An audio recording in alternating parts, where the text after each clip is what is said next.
This storm brings up painful memories for some local families. Many drivers desperately wanted to get home, but that was not the case for Robert Cedar.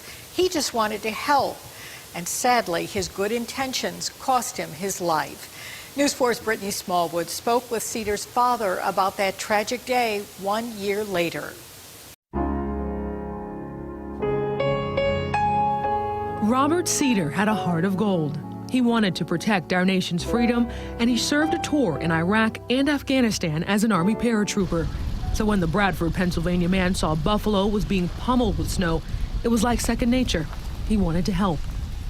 He just said, "Come on, Dad, let's go." And I said, I really don't want to go. And he goes, "Come on, let's go." And I said, "All right." I wish, of course, we would have never went. November 18th, 2014, their lives changed forever. Unfortunately, it appears we've had 4 deaths. One which is an accident in which an individual was actually in a vehicle. Robert Cedar went out to help, but never returned home. It's tough. How do you feel 1 year later? Same. It's worse, actually.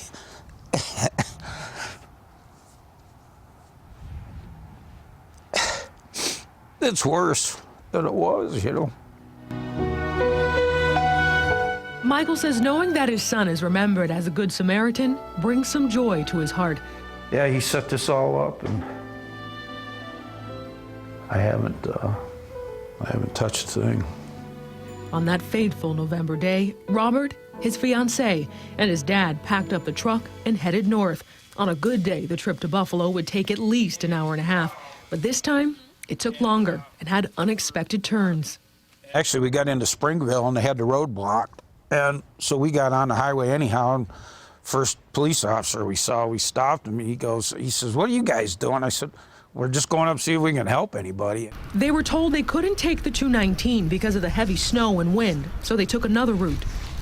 They just kept getting worse and worse and worse. And I mean, the snow was up to the bottom of right below the door handle. By the time the trio got to Cheektowaga, they'd helped several stranded vehicles and plow trucks. Then they got stuck. We were stuck in the middle of the road. We couldn't go. There was a semi over here. There was a van parked crossways in the road. Police were behind us. A high lift was brought in to help pull the truck out. They were at Union and French roads.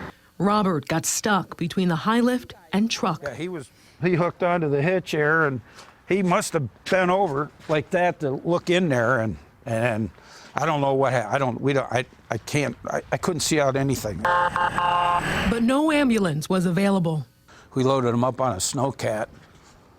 There was no getting no ambulance there. It was so the snowcat came from I don't know where. Robert didn't end up at the hospital. He was taken to a fire hall. As Michael saw his son carried away, he just knew. I knew he was. I saw him go. It was weird. That was, of course, the worst thing. Robert Cedar passed away at the age of 30. He's just a good kid.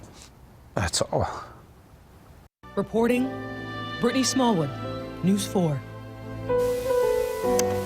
And we will always remember Robert as someone who wanted to do good during these very difficult days. There was a lot of tragedy during that storm.